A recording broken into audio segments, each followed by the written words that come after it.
Okay, guys, we are live, and for those listening at home, welcome to the Dungeon Musings YouTube channel. My name is Kevin Madison, and I will be your friendly Dungeon Master this evening. Tonight, we are carrying on with our ongoing campaign playing Advanced Dungeons & Dragons 2nd Edition, playing through Carl Sargent's classic Night Below campaign. There we go. And with me today are the stars of the Night Below campaign, almost all of them, in fact. I'll go the order I got you guys on the screen here. Why don't you tell us who you are, who you're playing, and what level are you currently? Chael, if you're gonna, I'm gonna ask you to not play in character when you do your introduction, so you're not just coughing up blood. Yeah, I'm just tweaking. So first up is George. Hey, I'm George. I am Knox, the unnecessarily strong, who is a human invoker. I'm 3rd level, but I think I'm just about to cross the threshold into 4th. Hell yeah. Very nice. Next up is Jeffrey. Hey everybody, I am half-dead Calidor, and my player is Jeff, and I'm level 4 fighter thief. Pretty awesome. Next up is Dave. Hey everybody, I'm playing Druin Axebrother. He's a level 4, technically could go and train for level 5 fighter, and a specialty priest of Clangadin Silverbeard. Tonight Nice. We're drinking from a really pretty glass. It's one of my favorites. Ooh, very nice. Next up is Will. Hi, I'm Will. I'm playing Chael, the mostly dead specialty priest of Coralon. I am 3rd level. I might make 4. Nice. I might not. We'll see. Bring out what, your Chael. I'm opening up our Bring house out your rules here. Chael. And Bring I've out got your Chael. I have to update, for those listening at home, I will be updating the house rules as well, too. Oh, and I heard from SOS Children's Villages International today, too. So they actually have their new, they were able to send me all the information from the previous thing, and they have a new one up. So this weekend, I think we're going to go live with the raffle, which is pretty awesome. Great. Next up is Arlen. Hi, I'm Arlen. I am playing Bergour, who is a dwarf fighter of the 5th level. Nice. And next up is John. Hey everyone, I am John. I am playing Dorman Kettleborn. He is a militant wizard illusionist and smuggler thief. I'm level 4 in each. And, yeah. Fantastic. And yeah, Didn't color spray an ally last time. No, so I didn't ally with it. that's always a feat. Yes. It only took him 4 levels. So, and last but certainly not least is the man, the myth, the oil boss, Jason Hobbs. I didn't wear the hat today. Hey, you don't need to wear the hat to be the oil boss, Sir Hobbs. We all know. That's right, buddy. Hey everyone, I am Jason Hobbs. I am playing Elanion, a savage elf earth elementalist of the 4th circle. Nice. I'll also say a big hi to everyone joining us on Mr. Hobbs' Gamerhood. Howdy, everybody. Hope that the day is treating you well, and we'll see how much trouble we can get your kind host into tonight. So, guys, what happened last session? Last session was a first. We saw a successful ambush, and it wasn't on you guys. What happened last time, guys? Well, aside from the near party wipe, because Keldor left his chainmail at camp, we basically decided to go out and do some guerrilla tactics against these Knoll invaders. And our first attempt was to find out where they got their water from. Yep. And then set up an ambush. And the scouting didn't go so well because of the ambush by the bugbears. And we had Serene on our side. Then after that, came back to camp, decided we're not breaking group again, and went and ambushed some gnolls instead. Nice. Pretty So, good. I think do you remember what you guys did after the ambush? After the ambush of the gnolls? We sort of cleaned up the battlefield. Elanion used one of his wands of earth control or something like that to have the earth suck up the bodies and all that. And what else did we do? We tore apart the leather water carriers that they had, so we can make new ones or whatever. I think that was pretty much it. And then we went back and we didn't have a random encounter on the way home, which was nice. So we got back to camp For some. Nice for the real heroes of this story. I think the real heroes we really should point out are the viewers of the show, including the one who sent me stats for a Weir Knoll today too. An obscure monster from a Dragon magazine from the 80s. So thank you very, very much for that. Nice. And it's Airdrie who sent it as well too. I'm not sure if that's a screen name or not, but Airdrie, thank you so much for that. That's fucking awesome. All right, so then, guys, what we're going to do is we are going to pick up with you all in the... because I think you made your way back to the camp afterwards, right? That's where we left everybody? Yep. Can we pick up right after Dorman told Calidor, I just saved you? That's I want to see how that plays out. Yeah. Well, surely we have to pick up. We got to do a little bit of rewind for Chael, right? To figure Yes, we out do. what's actually going on. Yeah. So I think our what we favorite first elf. see is we're gonna the session. If this was a like cold open, we would start with the sound of wind whipping back and forth, the sound of like as arrows are being shot down and whatnot, and we'd see this fairly armored elf strangely making his way with bare hands and bare feet up the side of a cliff, trying to go off, and we would see the dangling holy symbol of Corellon around his waist or his neck. We would also see him injured, and so badly that he would slump against the side of the cliff face. But because of whatever magic that he was afflicted with, he's still there, and there's still gnolls shooting arrows at him. I don't think any of them actually hit him, thanks to poor rolling on my part and the OBS deciding to shit the bed and drop the stream, so we never actually saw that. And then we see that Elanion, the wild elf elementalist, comes scrambling over to try and save him, manages to staunch his wounds in time for the magic that affixed him to the wall to fail, and then plummet to his seeming death. However, it seems that Corellon had other plans for him, so Chael did not die. And shockingly, that evening, they recovered what they thought was his corpse, but was actually his still living body. So we cut now to inside. He's being cared for by a group of strange-looking birdmen, and we can see one or two of his companions hovering over him as well. So this is what the Featherfall Aarakocra look like, guys, to refresh our memory here. And one of them has very colorful paint of some kind on its feathers as well. So it has kind of a like a combination of like a First Nations, like a Plains First Nations tribe headdress mixed with an actual bird. So he is sprinkling some stuff over him. He is chanting some incantations, and let's see how well Chael responds to this stuff. Now I want to let you know that unfortunately, because they let your body sit out for basically most of the day, because remember you guys went up during the day, it's gonna be a little tough. Well, you're blaming this on us. Just saying, you had a bunch of guys who can cast invisibility. You let the body sit out there. It's really my fault. Yeah, really. It's also, I mean, like, we're not casting any aspersions in the direction of the gnome who chose to undo the rope that was tied to you. So thank you. Wasn't present. That wasn't my decision. Well, if you'd rather both of you fall, I mean, we can just roll damage for that now. Nah. All right, so here we go. So let's see. Your what is your constitution, Chael? Ooh. Uh-oh. 20. The opposite of good. Yeah. This is where you do that gaslighting thing. You just keep giving me your wisdom score. Well, my wisdom is a 17. Yeah.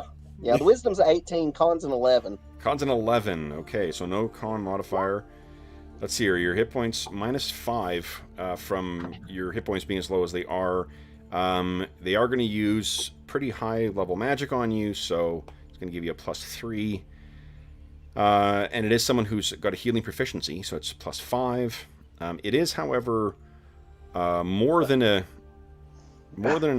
up to an hour, so up to a day later, it's -8 because of the delay in treatment, so we're back down to a -1, and no modifier from your con. So, would you kindly give us a 1d20 -1 roll? Ouch.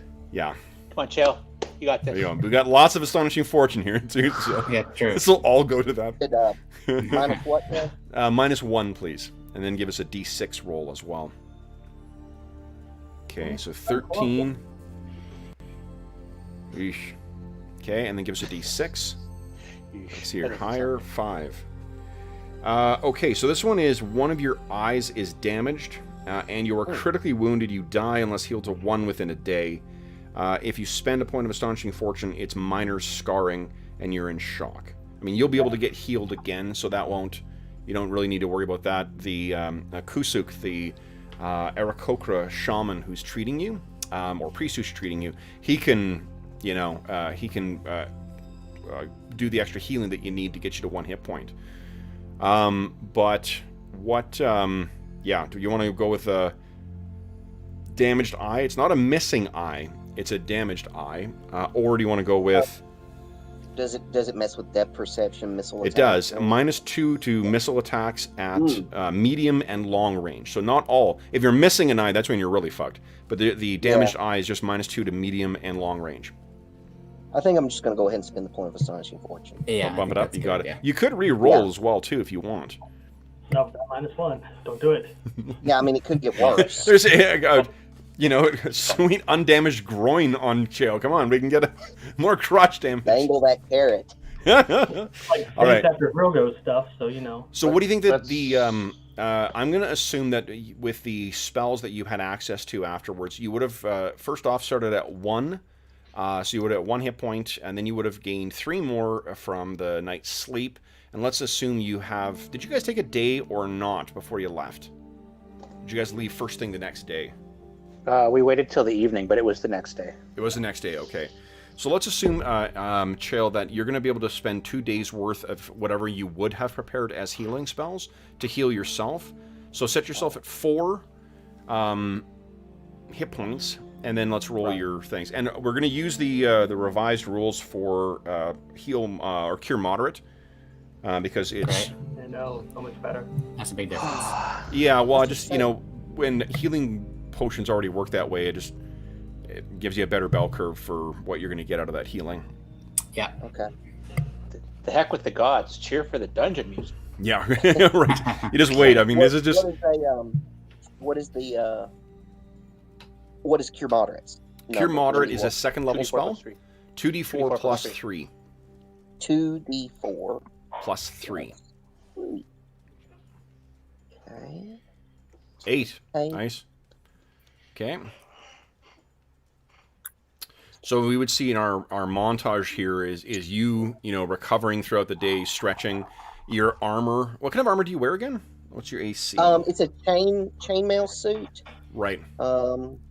So if whatever tunic or whatever that you wear over it is torn to shit right now from scratching down the side, you're I don't think any of your What?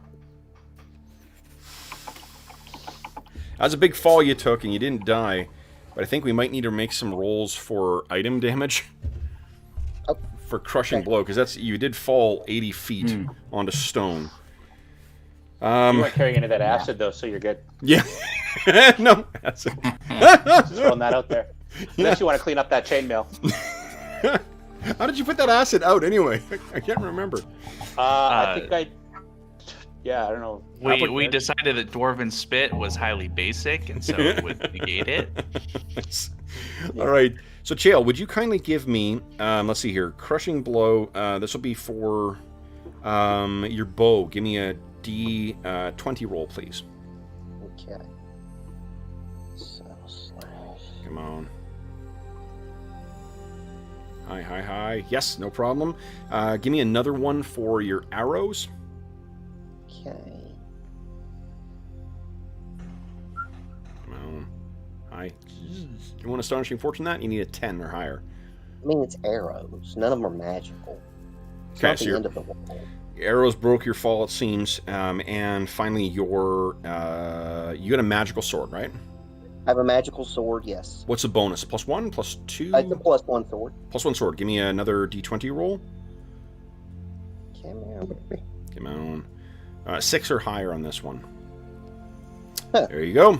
Yep, that'll do. Okay, so then you have, your sword. I'm not really worried about. I'm not worried about your armor. Give me a roll for your armor. Is your armor magical or no? Yeah, the armor's a +1 as well. Yeah. Okay, so 6 or higher you need. Come on, baby. Let's see. I'm trying to picture it in my head. I'm like, well, because like plate would cave in, but I guess like as you fell, it could splinter the links, maybe. Sure. So yeah, no, you're fine. So the only thing that was damaged in the fall was really your arrows. So it seems like your quiver broke your fall, and that's the reason that you lived. Which is, does your quiver have Coralon's marking on it as well? Yeah, probably. There you go. Then it's almost as if he reached out with his or her arms and saved you. So remember that when you guys fall, make sure you fall in your arrows, and you should be fine. Is Featherfall a spell in 2nd edition? What's that? Is Featherfall a spell in 2nd edition? Yes, it Yeah. is. Yeah. You want to invest in that? I might need to research it based on all the falling we tend to do. Oh, speaking of which, so True. I also have like right after I finished like the amendments to the house rules too, I got my copy of Pages and the Mages in, and it's got much better rules for spellbooks in it than what the DMG does. Way more reasonable costs and things like that. So I'm going to be I'll be revising that. So your new spellbooks will not cost you 5,000 gold to get a new one. Great. Yeah, I mean it's going to cost you 1,000, but it's still that Sure. seems low though, right? Compared to Yeah, I'll take it. it's all But you about at least have presenting money it. for 1 or 2 levels of training. Exactly. That's right. Or you invest yourself in a new spell book. All right, so then, guys, we've seen you go out, and I think you've been watching camp for the last little while. And let's did I start a map for camp as well too? I cannot remember. I think I did, didn't I? That sounds like something I would do. You guys remember? I think you did. Yeah, I thought so. Let's see. So it wasn't by the river. It's maybe this one here. Let's see. Is this it? Yep, I see some people here. No, that's the encounter one because I see Elanion and Serene there. And it ain't that one because that's that big one. Where you guys? Oh, maybe it is. Let's see.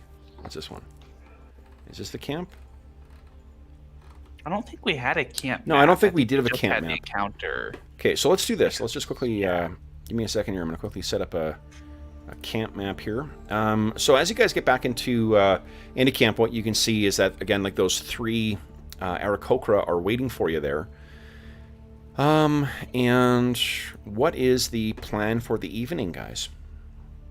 So you got back from your thing. Is there a celebration happening now? Once you tell the Aarakocra about your successful, ambush, I imagine they're quite impressed by that. Well, how far? I forget. How far is it to their water hole to our camp? From the watering hole to the camp is probably about 2.5, maybe 3 hours, depending on how fast you go. Ooh, Okay. cool. How far is it from their watering hole to their camp? To their camp is about 45 minutes. Oh shit. Yeah, remember did we you do guys- some kind of disguising our tracks on the way back because we don't want them just waltz into our camp with a raiding party. Yeah, I think that was another use of the wand. Yeah. Tracks. As a... I think Rangers were doing it. Oh, Okay. okay. Well, maybe Serene might have been doing that then. you guys made a roll for it. Or at least I made a roll for you for it, so we'll see how successful what I that was- was. I mean, if it's 45 minutes, by the time it took us to get back to their camp, they would expect someone back with the water. Yeah, you guys had gone pretty quickly from, because you were remember you were watching on the edge of the clearing up until the point where they actually went and the invisible ally, hold on here, whose name was Three Wind.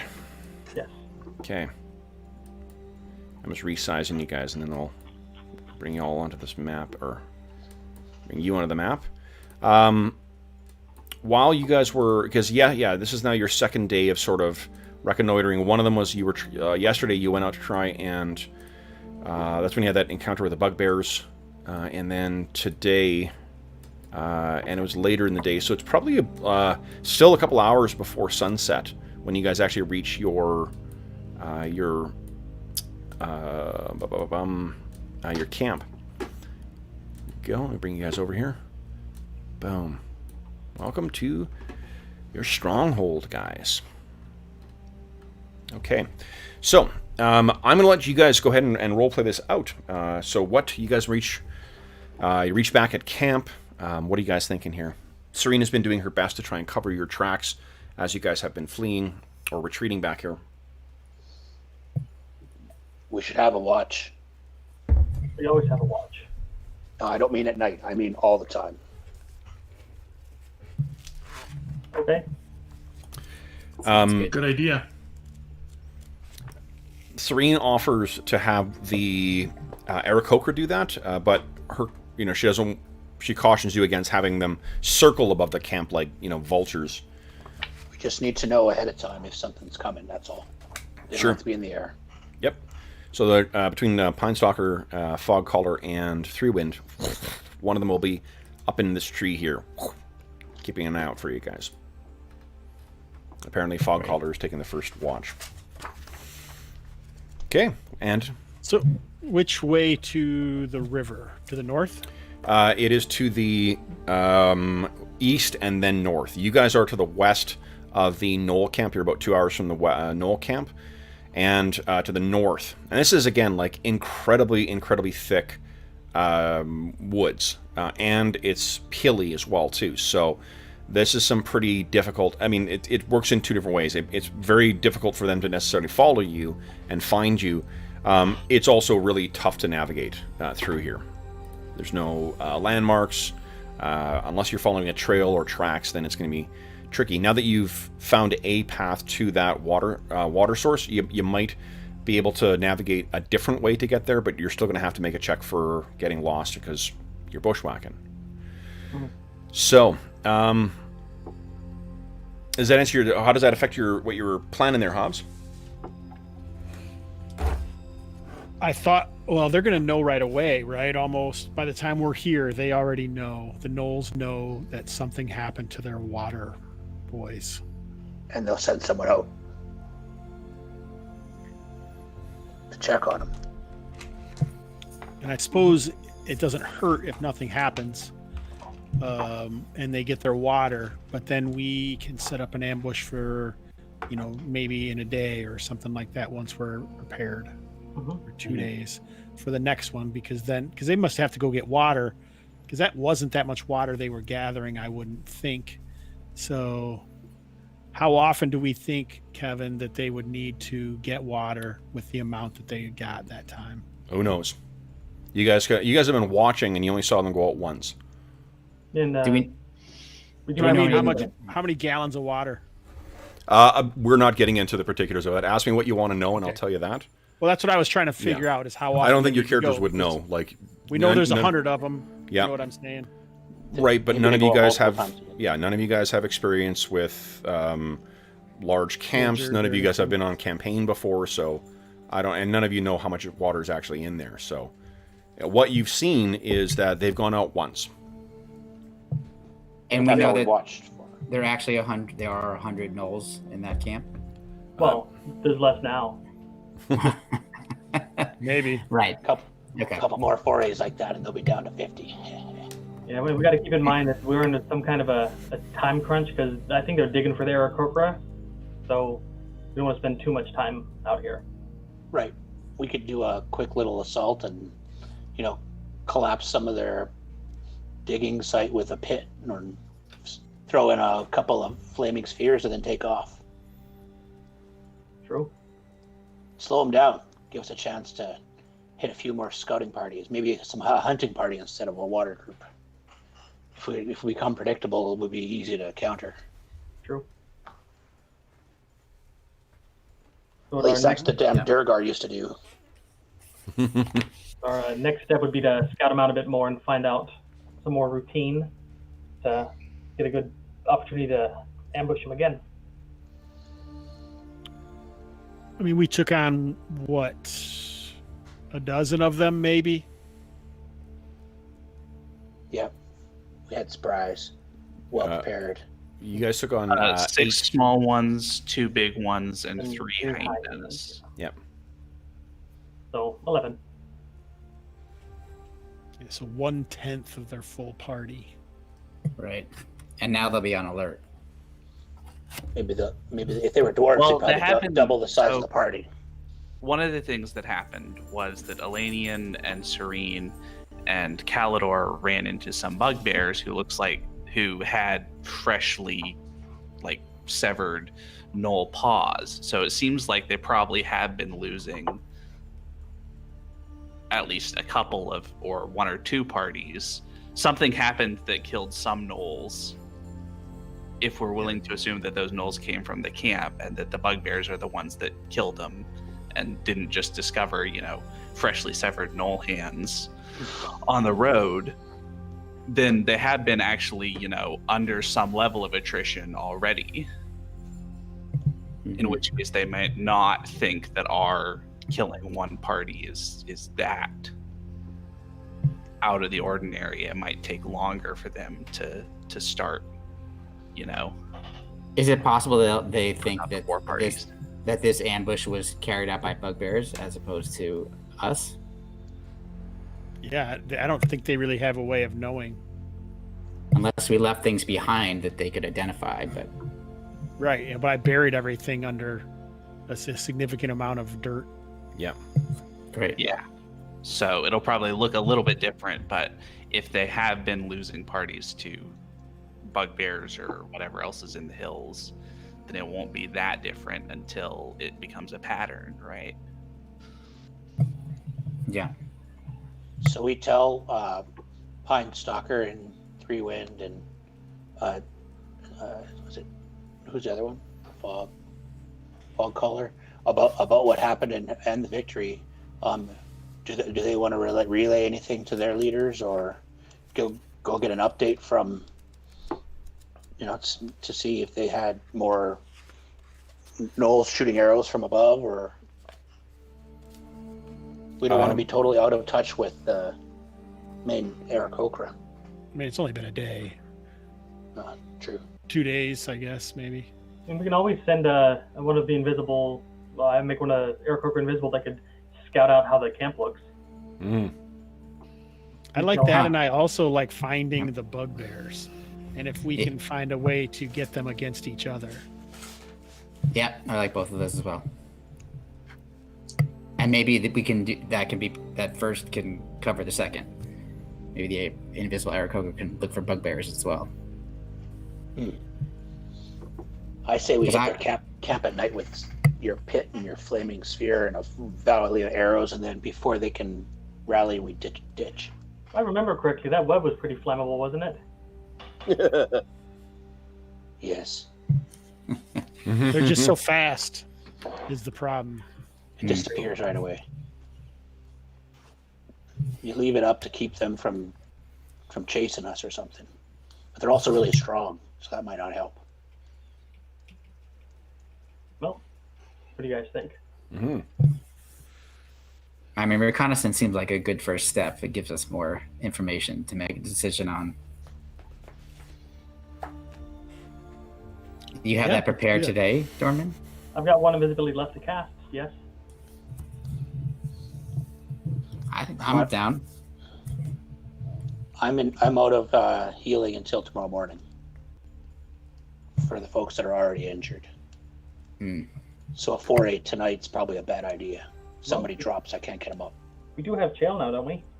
Yeah, I've got some Cure Light Wounds I can still cast. Oh, you got some? Good. Yeah, Yeah, I've got Are you I think 3. Are you saying you want to try to attack someone tonight? Well, I was thinking hit them at night while they're unexpected. I have no spells right now. We just used them. Yeah, okay, so that's not a good idea. Well, we got another wizard. So tomorrow we'll send out scouts. We'll heal up in the morning. We'll try and catch another party, whether it's getting water or hunting. If that doesn't happen, maybe a night attack on the knolls. Try and do something to that palisade to slow them down and buy us more time.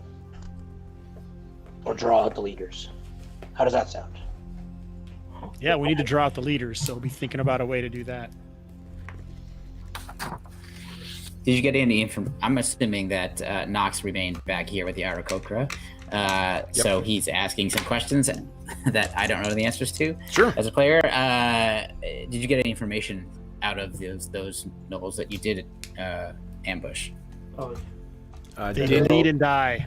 They spewed blood out of their lungs. That's it. Yeah. Aha, I see. Does anybody here have the ability to speak to such creatures? Speak bloody lungs. Yeah. Who speaks with dead? Hands Or up. even in a circumstance where they might be alive. Unless they know Dwarven. Because I don't. No. nope. Okay. No. So, all right. So that's not an issue. Okay. It's not a... The bugbears did speak common, though. At least one of them. Badly. Interesting. And I do know comprehend languages, which I could prepare. Just in case. In fact, I will do that overnight. Is comprehend the one for reading though? So I was looking at that. There is. Sorry, there's tongues. And there's comprehend languages. I think you're right. I believe you're right. I'll double check, but I'm 90% sure that you're Well, right. I mean, you may run across a literate bugbear though. So. Sorry. Can you write down what you're saying? Great. Ready for me? Come on. Draw sounds. A whole new meaning to exactly. sign language. Signs. If you That's can use a right. 13th Warrior reference in the game, Kevin's Yeah. probably pretty happy. He said, you know what side my bread is buttered on. Oh no, buttering stuff is coming up. Oh boy. Okay, let's see here. Okay. So if we don't get attacked overnight and we rest in the morning, we're I going to just try got that and reference, John. ambush some people in the morning. Oh, that's good.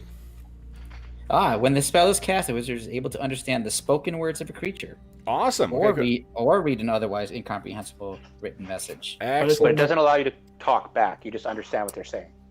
I believe that's true. Let me just check. Yeah. That's Does not still- specify, but then I would assume you can't. It just says understand. But even if we just found our old that bugbear camp and got the gnoll paws, we could like stab some gnoll paws and see if they're excited about that idea. I don't want to cut negotiate some- with bugbears. If they can help us with the gnolls, why not? And it does specifically say that I cannot speak it. Just to put that to bed. This is a time to put aside our racial differences against a common enemy. No. Mm-hmm. Or to incite further racial divide between the bugbears and the gnolls. Better idea. There's that too. Totally. Okay. All right. So what's our plan? Our plan is our first plan to send a scouting mission, a single Aarakocra on a scouting mission. Yeah, you could probably do that. How good is their night sight? Is it very good? Non-existent. Oh, okay. So they have to do it in the morning and get back to us. Yep. Okay. Because So this we is gotta hang the out for best the rest of the edition day. where no one has fucking dark vision. Right. Right. So we have to hang out for the rest of the night and heal up in the morning, send out the Aarakocra, and see what happens tomorrow. If we can hit a hunting party or a water party, something like that. Yeah. Maybe it'll be clearer and they'll be able to get an idea of what's going on in that palisade. Okay. Works for me. yeah, I mean, doesn't sound like there's anything in particular we can do overnight. Except get That's rest. a good idea. Invisibility might help someone take a look inside that palace, inside the tent, not just the palisade, but right, the covered tent. Mm-hmm. And then knock over a lantern or two. Yeah, Druin would like to let them know that some things might be able to spot you anyway. Just saying. True. Not foolproof. Yeah, those hyena. They smell pretty good. Like they have good sniffers, or they smell appealing. No, like lilacs. smell. It's wonderful. It's actually in the Monster Man. It was really weird. Under Yeah, they ecology. use rose oil and lavender Yeah, exactly. to make themselves smell nicer in the morning. It's pretty awesome. Okay, yeah. So rest up, celebrate a little Okay. bit, and then go after them in the morning. Okay, weather dependent. Love it. Yeah. It is one of my favorite things. Oh my goodness.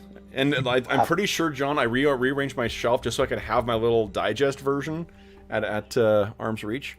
Will, did we lose you altogether, or is just your camera off? He turned his camera off. He said he'd be right back. Oh, okay, got it. Yeah. I'm back. I just got back. Sorry. I am refreshing everyone for no darn reason then. Oh, no, I Old got man bladder. Yeah, I tell you, I I curse hear with ya. that too. Yeah. Gotta love when you're like, I'm gonna take the dog for an hour-long walk, but when did I last drink coffee? Yeah. Yeah. Or like, you I'm guys going to a movie later, so let me just decide. No joke. Endgame, I had like a fucking 45-minute discussion with my son about bladder strategy for that. Yep. Like there's There it's a 3-hour there is no film. I bladder gotta strategy for me anymore. I can't get through a whole movie. So it's like, even if I go right before, Yeah. Jeez. pick a spot and run. That's right. Seems like Dungeons a and slow Dragons spot. They're and just talking about prostates. aftermath of some shit. Let's go. Bam. We'll catch you when it's released on DVD. Go, go, go. Oh, man. This is truly the old school experience here of a bunch That's of old right. men bitching about their prostates and bladders.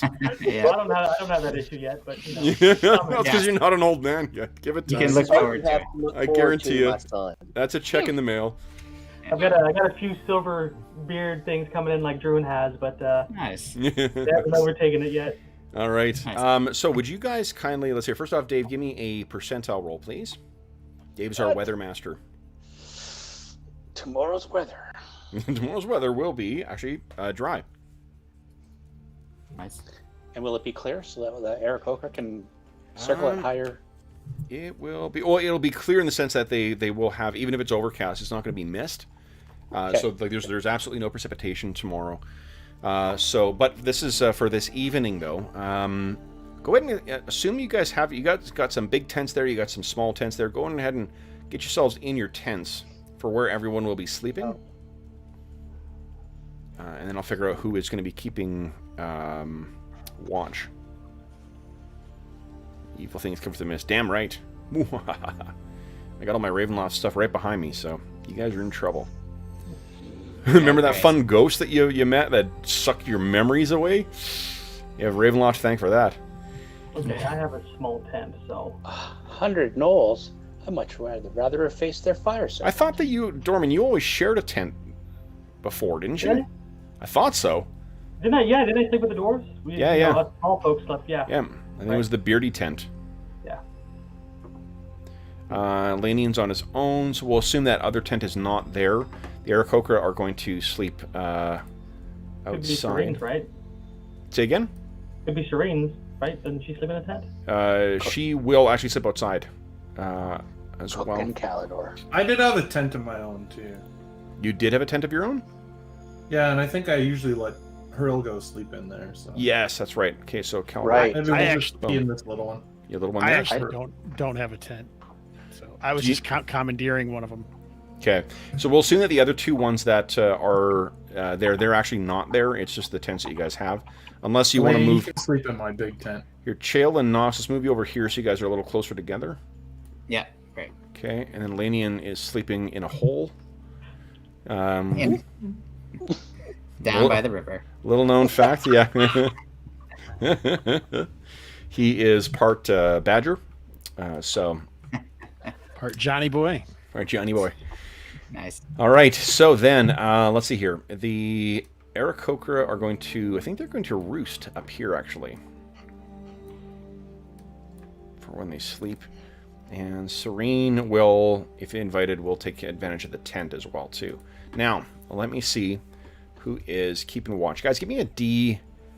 let's see here. 1, 2, 3, 4, 5, 6, 7, 8, 9. Give me a D9 roll, please. Got a lot of people to help out there. 9. All right, so I'm going to count backwards because I don't want it to be one of the Aarakocra. I guess I should just get you to not roll for them, but what are you going to do? It's true. So let's here. 1, 2, 3, 4, 5, 6, 7, 8, 9. Druin! Druin. Oh, shit. You seem to always have eventful watches. Druin always, If anything happens, he's wearing his armor, right? Druin always gets Yep. caught napping while he's on the guard. So the way that it works in... it's not that you can't sleep or that you get extra... what do you call it? So that you get extra penalties. It's really just that when you are...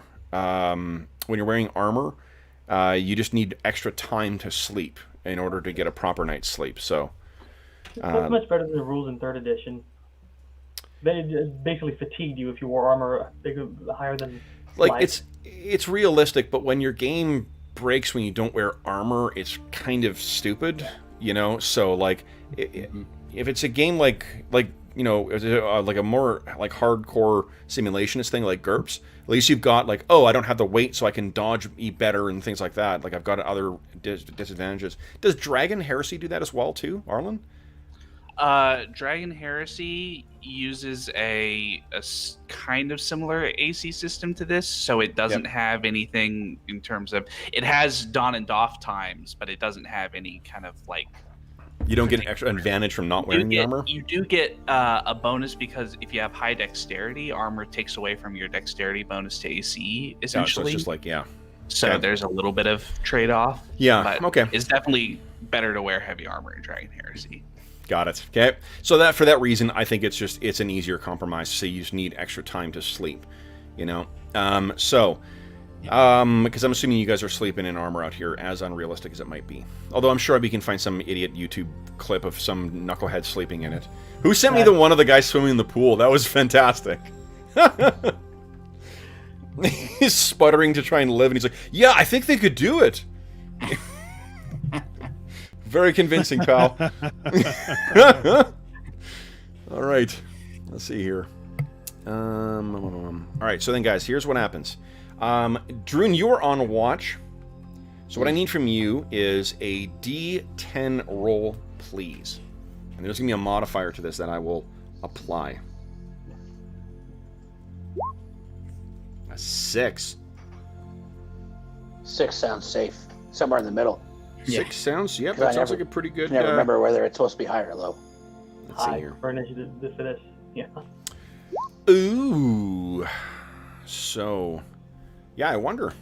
You know, you can find an answer to that, Hobbs, in the DMG. If you look in the DMG, it'll tell you. What you just should be concerned about is the number of monsters in that encounter roll. Well, it's so Is it 0 or more. It goes down to how populated the area is, what kind of terrain it is, and that tells you how frequently. So it tells you not only how frequently it happens, but also how often you roll. Forests are very, very full in D&D. So Advice for players: stay away from swamps. yeah, really. Or DMs who you know have a hard on for the film Tremors. Let's see here. Then, Druin, so you are... Unfortunately, I think you're sitting there. And what do you think what is it that's occupying your mind during your watch? You probably only have about an hour's worth of time that you need to be up and watching. And let's say that you're taking over from Bergour. You probably go with everyone from the same tent. So you've taken over, you've headed out, and you're partway through your watch. What are you doing with that time? I'm a eagle-eyed dwarven sentry, and nothing gets past me. Okay. You're getting... so you're actually up and walking around? Yep. Okay. So you're up and sort of pacing the camp. You can hear people sleeping in their tents. You can hear the kind of cooing from the... what do you call it? The Aarakocra up in the tree. And Birds. let's see here. I think you hear a sound, so stop right there. Oop. Back stuff up a bit. And is it... Oh, it's nighttime too. Give me a sec here. Let's do this. I'll be some tokens. Let's put the lights out here. No one gets... safety whistles, right? No one gets scared here. Here we go.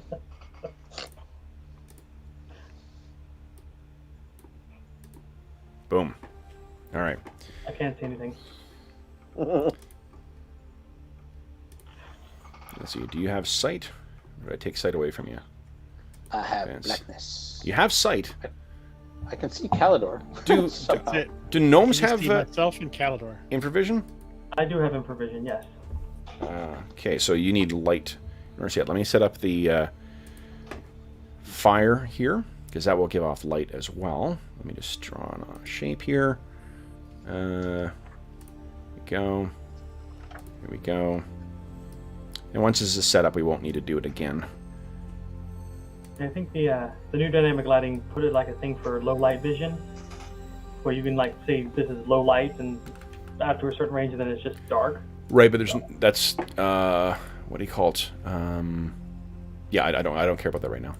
So thank you. That's cool, but I'm not fucking around with that right now. Too bad you can't see. You should have played someone with dark vision. You should have played a drow. I thought you said nobody has dark vision. I never said I had to be consistent with it. Hold on here. It's right next to the character. I'm playing a knoll. We're just gonna burn this whole place down. Gnolls That are sounds like a freaking great idea. yeah, gnolls are pretty like awesome. I do have I have rules for playing a gnoll. Yeah. Chaotic All right. evil Knoll Druid. We could be were-gnolls, apparently. Yes. Ah, Oh, and once again, thank you, Airdrie, for that. Ooh, light. I think that's a little too bright. Well, you guys aren't having a bonfire here.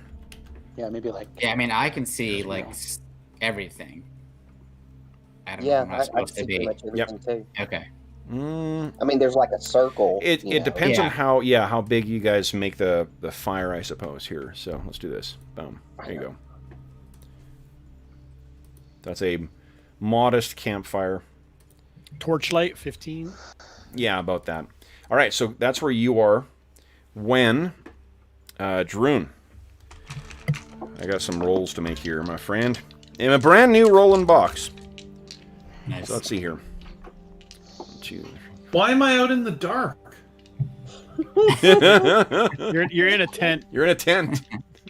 Oh, I'm in a tent. Okay. Yeah. Phew. What's going on? What is this shit? Didn't you get the message? We're keeping Calidor in the dark. Well, I get Like- that, but I mean, I thought I was like actually just out in the wilderness. If it's my No, turn, no, to you're watch, in a tent. if it's my You turn wake to up. watch, I am right by the fire. You're a mushroom. You're a mushroom. We're gonna feed you bullshit and keep you in the dark. Okay, and all right. Out of all that bullshit, I only get 2 hits on you. So what you hear, Druin, is the cry of something shouting, and there is suddenly a torrent of arrows that come flying down or near you. Someone they're trying to drop you as the watch. Would you please take 6 points of damage, DR will apply, and then 6 points of damage, DR will apply. Would each of you guys individually give me a surprise roll, please? If you roll 3 or less, then you are surprised. You will not be acting next round. Do I get to add my special bonus? You can, yes. Oh no! Uh-oh. Bergour. Can I, Should can I taken add John's bonus special and- bonus too? You cannot. You are not the smuggler. John's always expecting trouble, so...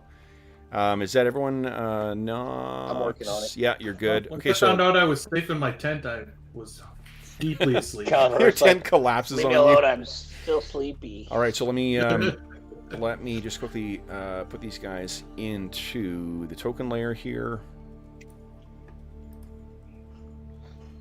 Boom. And out of the darkness. Ooh, I put him in the wrong spot. Druin, someone is charging in on you. Druin, how'd you do? You're not surprised, right? What did I? Do I have to roll again? Or is that please, roll yeah, before? yeah.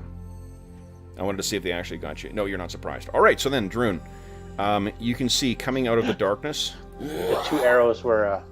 I was going Two to say arrows surprised help me after not be being hit surprised. by arrows. Here you go. There we go. Where did these come from? Well, surprise is it's the. I know you're being a jokester here, Hobbs. Being the jokester you are, it's reflecting whether you can actually respond in time or whether you respond in shock. So this is what is running out at you. Now, Dave, since you are... Hold on, let's hear. Will, we haven't seen you in a while, so let's have you start with initiative. And so let's see here. I guess, and it's any of you who have not been surprised, you guys are free to act here. Oof, and Will, beat my 1, please. All right. Should I have infravision as well as an elf? You should, yes. The dwarves? Dwarves do Yes. have infravision. Yeah. But maybe not right next to the fire. I don't know. Oh, hi, sweetie. Well, if I'm looking away from the No, fire, back I up, should be able back to see something. No. Yeah, I just see the light from the fire. Okay, hold on here, guys. So your infravision. What is the range of your infravision? 60, I believe. Mine is 60. Yeah. 60. Okay. It's 60. So let me set that up for you. Here we go. Who am I on here? Calidor, you've got some vision now. Calidor's casting light as well. Yeah, Or Calidor, projecting all light. of... Yeah, I think you might have him set as all players see Yeah, 'cause I can- Calidor. Yeah. Oh, Yeah, do I? can see Hold on here. everywhere. Yeah. As soon as you do Calidor, we can all see it, yeah. Oh, you know why? I think you guys all control Calidor right now. That's why. Remember, he was the one who was scouting the tent, so we set the permissions. Hmm. So he I can can control you. Watch this. Boom. Yeah. Oh, gone? Okay, better. Just leave me right Yep. there in my nice tent. Oh, Okay, I hold can up. still see it. I can't see Calidor, but I can see No. his light source. Yeah, now Calidor is gone, but we can still see his light. He's Okay, like hold an up. angel. 60 feet of light from Calidor is helping. Thank Calidor. Oh, now I can just see There the we go. freaking campfire. I know I light the way for all of you, but You are in the. You're in the Hit light, refresh. You guys Calidor. just have to hit refresh on yours, because his is not set to show on all. Well, yeah, and like I can still see. I don't know who's. I have no infravision. I have nothing, but I can see all the way down to Druin and all the way up. Yeah, there's to- light coming from. Is it a circle that's originating from the fire? No. Nope. Is it It's a circle. originating from me? Like it's like serene. What's Okay. that thing? Is it click on an icon and Control L? Is that how the DM sees what the character player sees? So where are you here? Knox, I'm in what- the middle. Right there. Okay, so Sounds you, good. I think you might have advanced. Yep, you've got. Here we go. Boom. Okay, that's a big difference. Okay. Sure, when you get it, that'd be better. Yeah, Okay. that's more like it. There you go. This is the way it should be for me. I can't see Yeah. shit. Yep. All right. So hold on, guys. Apologies for those listening at home. This is just. I thought we had set this stuff up for. Well, you know what it is, because every time when every one of you guys who got new portraits, I forgot to set the new site on it. Yep. It's actually helpful. Like I've now run a few games on Roll20, and it's been helpful as we've figured things out along the way.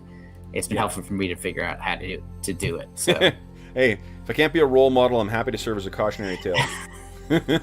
Bush League DM. Okay. All right. And I think maybe only Dorman is the only other one I don't have set right now. Gnomes do have infravision, right? Yeah, I can see. You can see? Did you Okay, set good. Elanion? Did I set Elanion? Where is... Oh, he's in his hole, right. Yeah, I've got a light Not source a and I can badger. see, so. Sure. Hovel. Whatever you want to call it, man. Fine dugout of a savage elemental elf. Yep. No, really. Yep. I stand by my You've yep. got 1 foot in the grave already. Yeah. All right. So this is a bad guy right here. That is yes. That is that. That's this guy right here. Okay. So whoever is surprised, obviously you're not acting this round. But I think that's only Chael and Calidor. Chael, what's your dexterity? I think it's a 15. Give me a second just to make Yeah, sure. actually, I mean, I think that might only be if the modifier it's for 15. surprise is +2 on that, then you're not surprised. Otherwise, you are. Yeah, the reaction adjustment's only. Well, it's only it's plus nothing. Oh, I forgot Yeah. about the reaction adjustment. No, you don't add that to each of your characters. You only if you're rolling individually. So, all right, here we go. Let's jump into combat here. Okay, so I rolled a 1. So my first action with this guy is going to be on a 10. Does he want to So parlay? that's before you, Druin. I got some who are moving Ask here. me who my leader is. Oh, actually, they're going to shoot again. So, la. Yeah. On my first action's going to be on an 8. So, Knox, you're up first. What are you doing, Knox? I am in the dark, but so did I hear something or what? You hear Drew. How am I aware? You I heard did, okay. something that was not human or elf or dwarf or halfling scream out. And you heard the sound of arrows passing overhead, and you heard Druin shouting out as he was shot. Okay, so I just in the dark roll over and look to make sure that Chael is awake.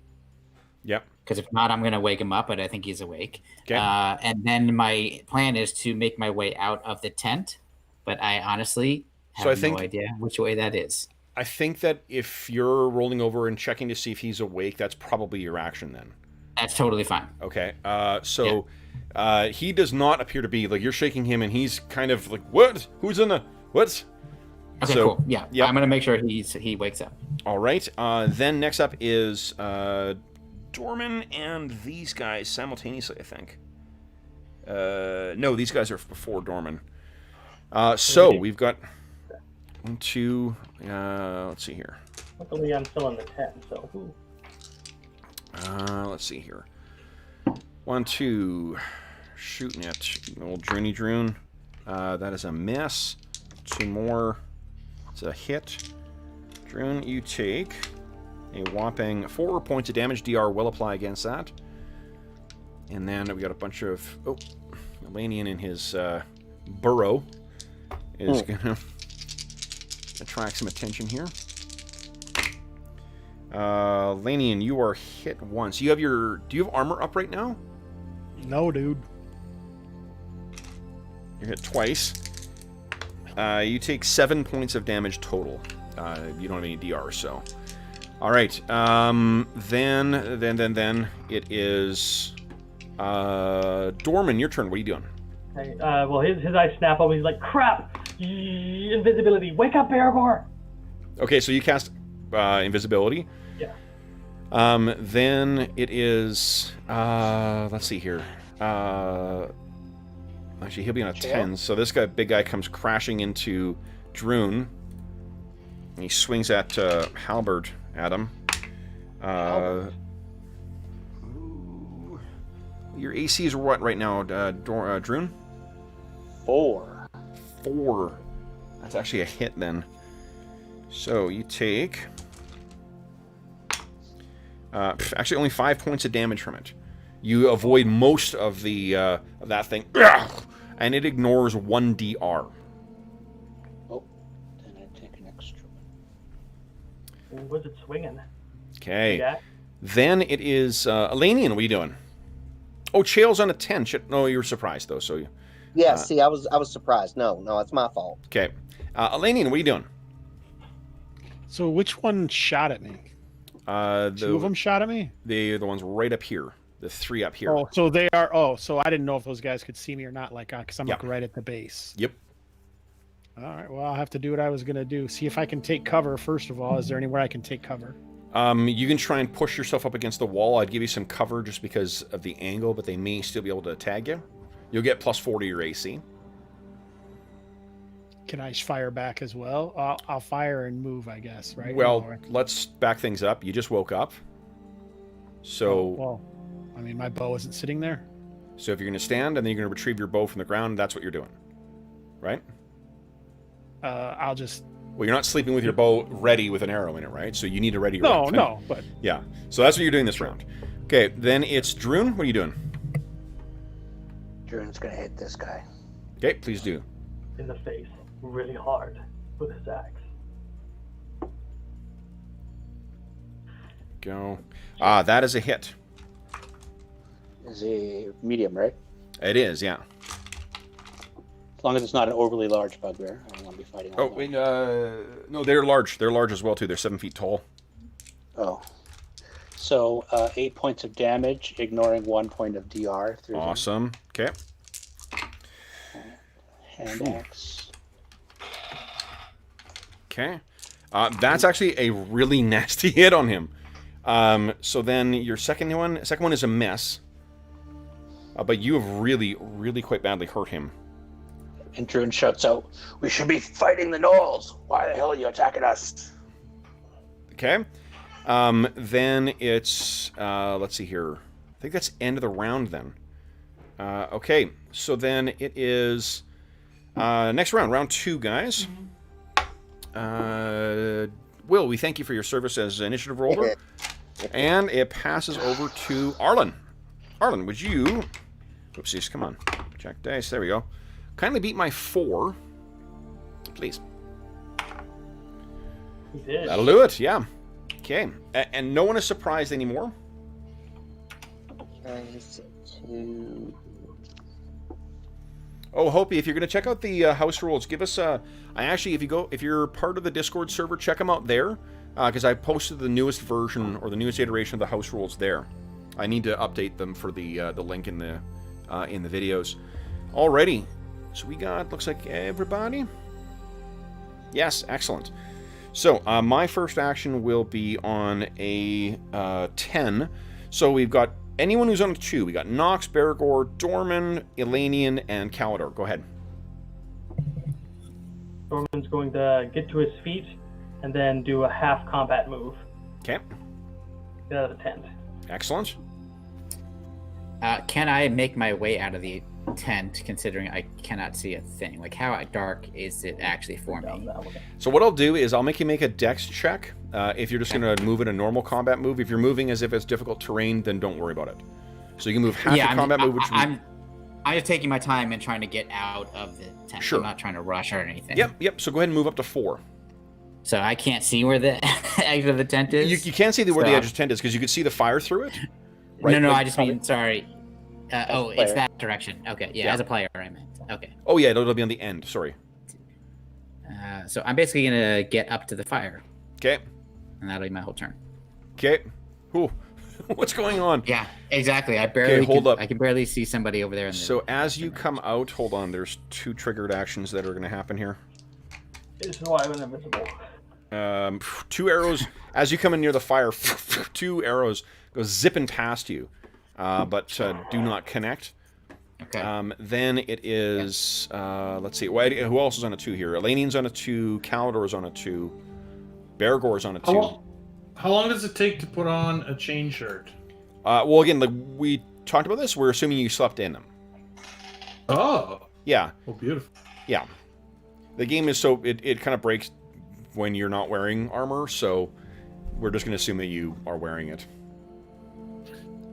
Okay, then I'm just getting out of bed and grabbing my sword, and I will peek out the back of my tent.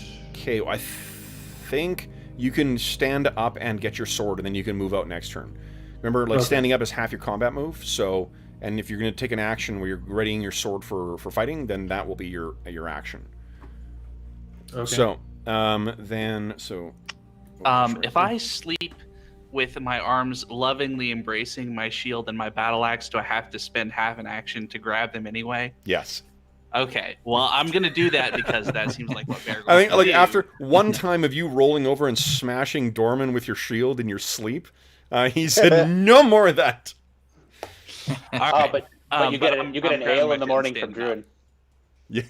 So what was that, Arlen? I'm grabbing my shit and standing Okay, up. you got it. All right, then it is. I think that's everyone who's moved, right? Elanion, did you move as well? I'm just dodging and covering from here. Okay. So you're moving along there. Then it is. Let's see here. Chael on a 6. What are you doing?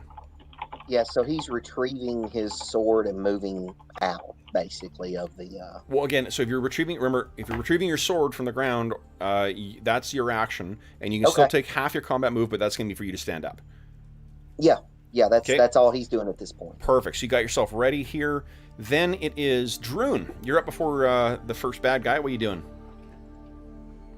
Drop him like a sack of potatoes. Let's see. Come on.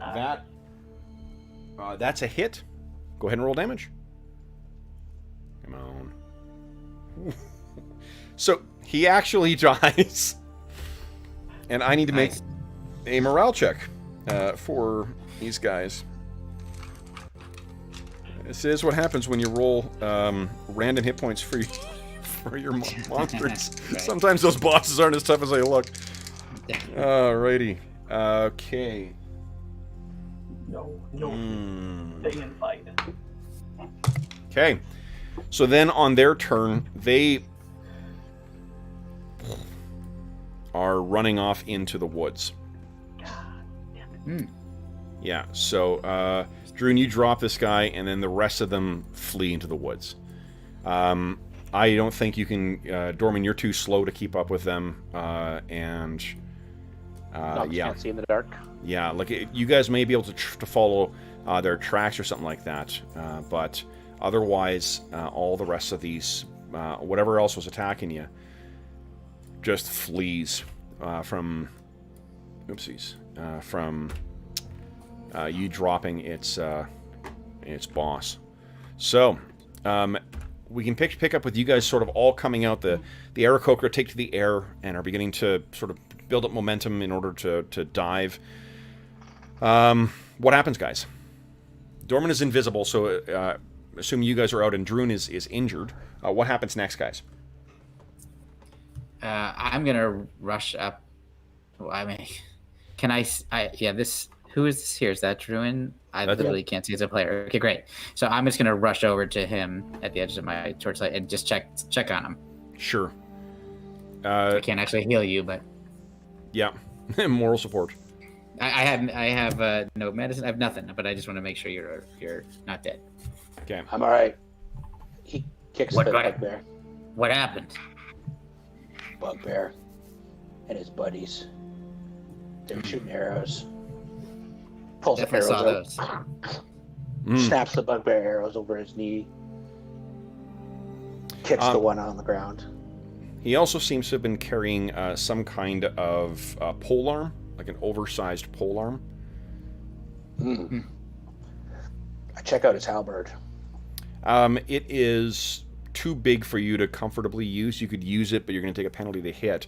But it does seem to be fairly well crafted, though. It's got, it's too big for you to wield comfortably, but it does seem to have some good weight to it and good balance. Until I enlarge somebody, right? Yeah. Although you gotta make sure they don't carry it when they're enlarged, but... Right, true. Yeah. I'm gonna just check to see if there's any tribal markings or anything on their bodies. So you check, and there is some kind of... there's only one body really to look at here for this one, but you can see that there is a... like different parts of his, like his water skin or something like that. They have stitching on it that is from the... We'll say the... Fleshbleeder clan. At least that's the rough translation you're giving to it. And if you ask the other guys, I don't think no one bothered to look at the bugbear bodies before. But why don't we have, let's see here, who's got the highest wisdom here? Who was in that bugbear fight? Actually, there's only a handful of you guys there. Elanion. Oh, you know what? Serene would be watching that because she watches this whole part of it.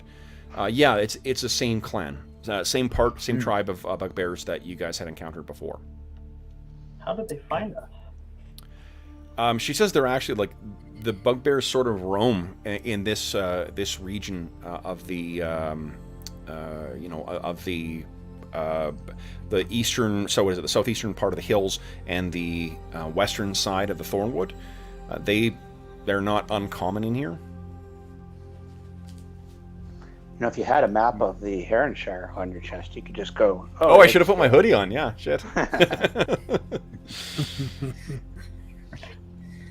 Well, guess we can all go back. You guys can go back to sleep. I'll finish my watch, but Druin will just drag the body out a little ways. It doesn't, So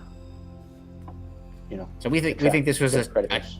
they happened upon us by chance. This wasn't sent out to attack us. If why they fled. You're asking Serene?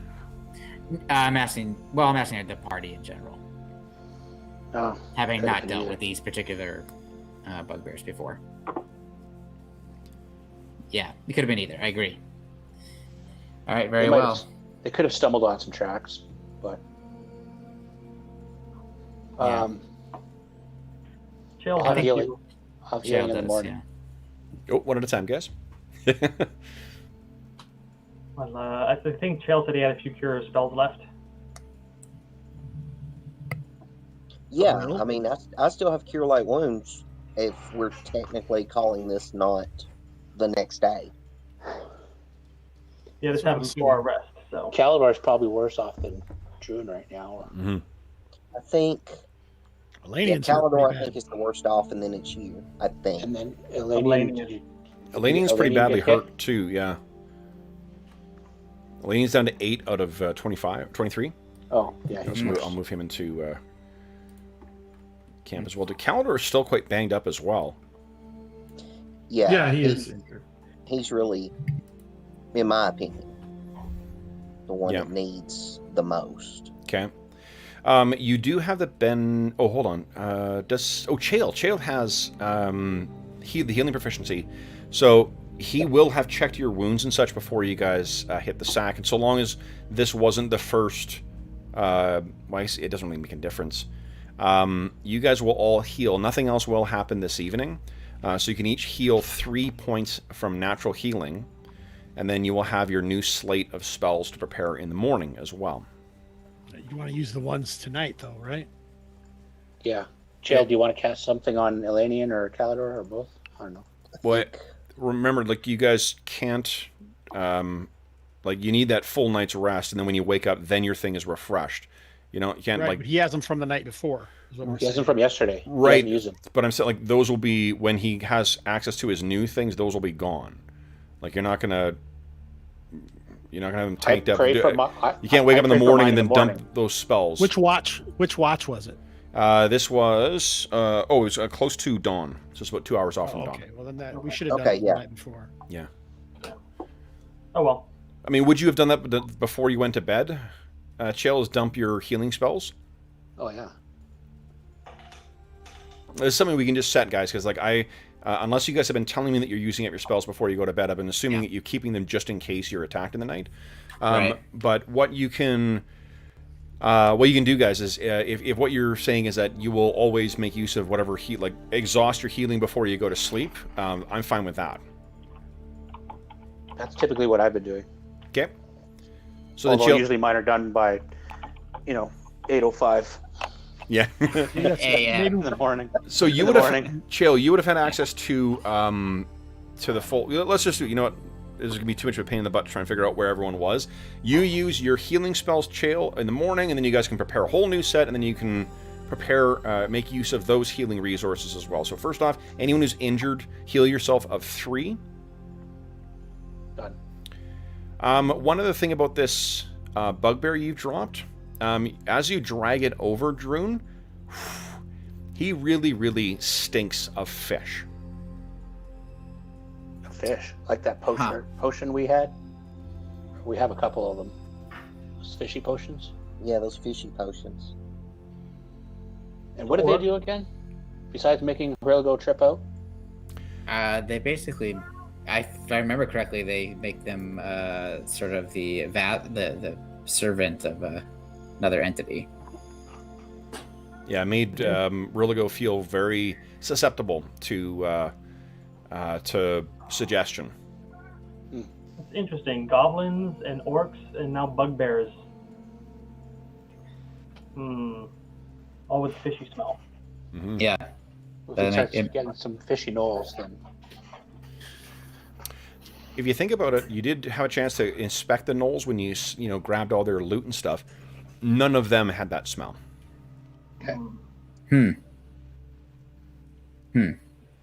So it could be potentially the gnolls using it on the other ones.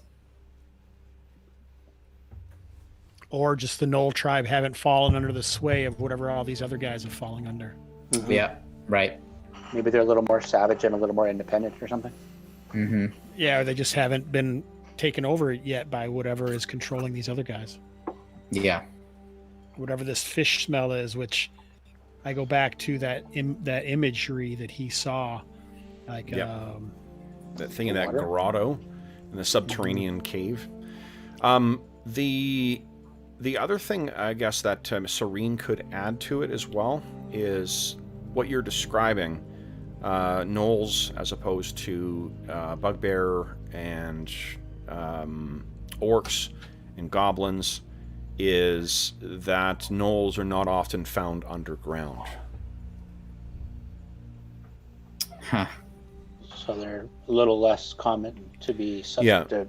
The reason she would, subterranean influence. assuming you guys mentioned Rilligo's kind of cave vision there, that's what makes her think of it, and let you know that like gnolls, they're pack hunters. They tend to hunt on the surface, but gnolls or goblins, bugbears, orcs, they lurk in the dark places underneath the surface. Interesting. Okay. Starting to fill in the pieces of the puzzle here.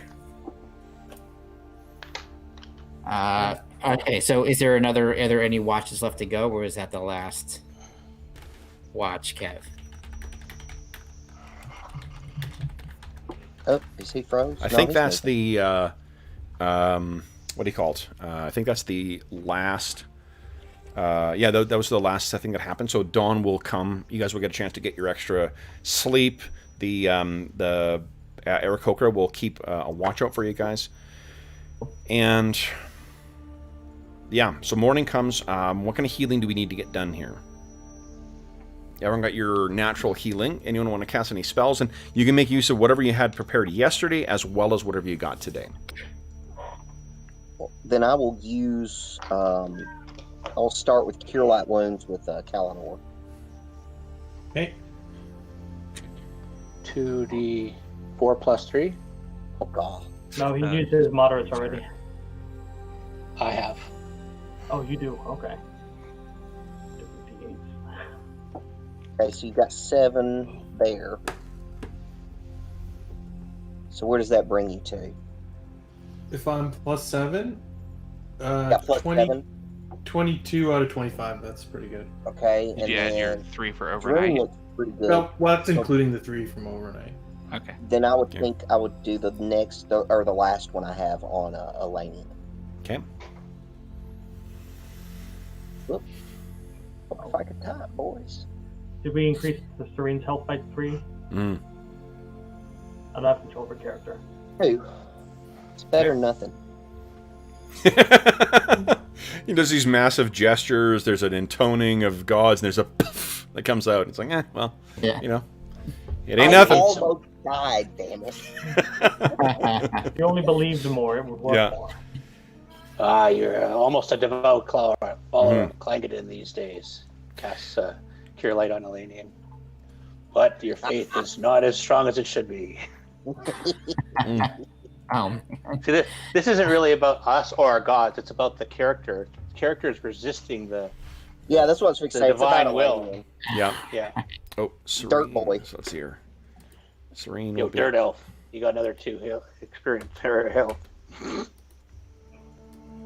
Dirt Elf. I like it. Who got 2 more? Oh, for Elanion? Yeah, we're healing the Dirt Elf. The Dirt Elf? Yeah, The he's, dirt- Oh, okay. Dirt Elf. I heard Dirt Owl. I'm like, he's an owl now? What's the... Dirt Elf. All right, so guys, what's the plan for today then? So you now have an opportunity to prepare all of your spells, and you guys, I think there was a talk about reconnoitering the Knoll camp as well. Let me turn the lights back on here. Hold on. So that's Druin's first 2 healing from the day after he prays for his spell. So he's down to. Boom. Let there be light. And there was light. And it was good. All right, except for when that time it showed a Fang Dragon. Then, what are you guys... No. How many... right out. Hobbs, what are you still needing of healing? Yeah, I'm still hurt, but... he's down 8. Okay. What? Sure, How many of those bugbears did we see total? You were... Well, I mean... I saw I was one asking up the other here. guys, really. Yeah, okay. Oh, I saw one up here, but that's all I could see. And then I saw 2 down here. 2. All right. I saw then 3 at the top of the very 3 apex here. of the hill. Yeah. 5. Sorry. I saw 5 up here. I wasn't counting archers. I was too busy dodging a halberd. 5 or 6 up here. You said you had 2 over here. That makes 8. Yeah, there were How many 2 were- here and how 1 many up over here that here? I saw. So, So what maybe do you a say 10. we try and track them back? Can you do that? Sounds like they have a pretty large force too. Yeah. I say we find where they live. Don't go all the way there, but then we make a good stomping trail between their place and the water spot where we ambush those other guys, and then we lead the gnolls right to them, or the bugbears right to the gnolls, Not a bad idea. and then we go and kill some guys that are hunting. It's curious. Are the gnolls acting totally on their own to go after the Aarakocra? Because that seems like a lot of work. Yeah. So that makes me, if they're not under the sway of whatever the cave creature is, then under whose sway are they? Well, can we talk to... Serene hasn't been here from the beginning, but surely she's talked to the chieftain and the shaman about, like, if anything happened at the start, did the gnolls, like, try to make any sort of contact or deliver an ultimatum or anything like that? She listens to what to what you say, and you see she kind of it's clear that she is considering something, because she looks over at the 3 Aarakocra. Oh, I mean the 2. There's also one up in the tree that is keeping watch for you guys. And she looks back at you all and says that the Gnoll chieftain did try demanding something, but it was something that they with which they cannot part. And yeah.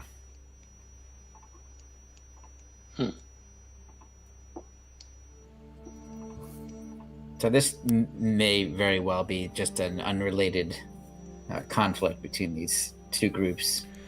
You recall that, just as a refresher too, what the Featherfall Aarakocra told you before was the reason they can't move, they can't just pick up and go somewhere else, was because of the clutch of eggs. Yep.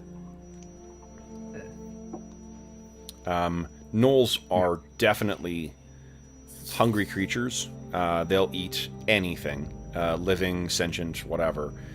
That does seem like an extreme distance to go just to eat some eggs. Yeah. Yeah. Yeah. All right.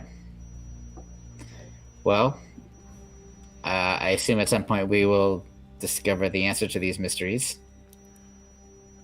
But She in says. the meantime, should we track the gnolls? Sorry. She sort of looks at the.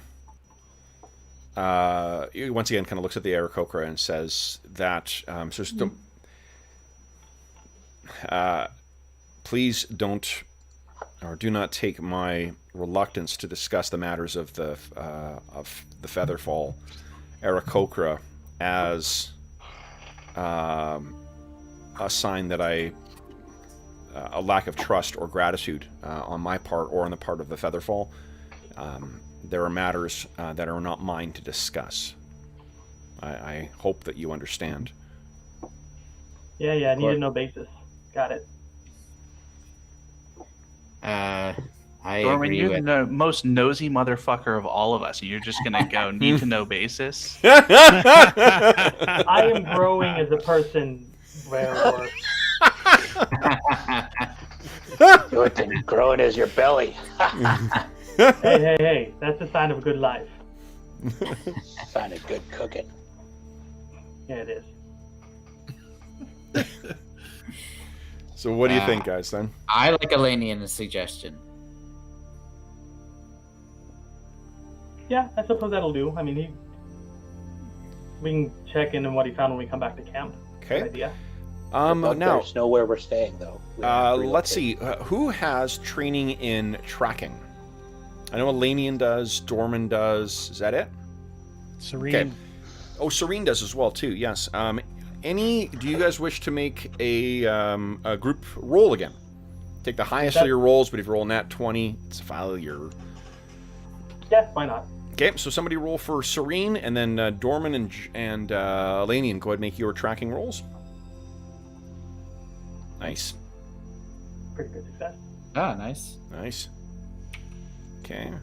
Well, just as a refresher, too, we're taking... the way we're interpreting rolls is the highest that does not fail. Price is Right style. I don't we know are. what Serene's Yep. score is. That But roll- I thought you went the other way. I was Yeah, going the other way before, and then I kind of realized, like, well, it's kind of... We're having to subtract then to figure out who rolls best, and it's just easiest to take whatever is highest without going over. well, and So, it makes sense that the more skilled you are, like the better possible success you could get. absolutely. Well, we still could because I have a 15 and he has a 12. So if we both rolled a 2, I would be a 13 better and he would be a 10 better. Yeah. But it doesn't matter. I use the Price is Wrong. I call it the Price is Wrong. Well, Hobbs, that's because you're super, super cool. No, that is not right. That's because I like Happy Gilmore. Yeah. Also really awesome. Okay, so then let's see here. The Love that show too. so I think that Dorman and we'll say Dorman just because it's better to be a PC.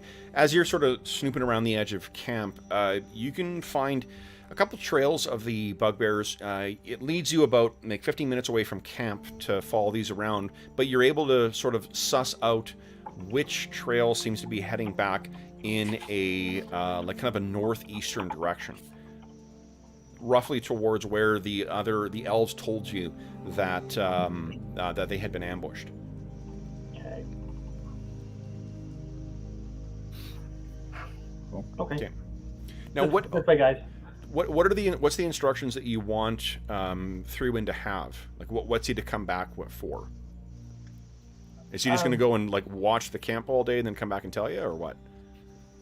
Yeah. Yeah, like anytime we want to know when groups leave and like if they're carrying the leather things to get water, how many people are in it? Yeah, I think today. And what are the other groups?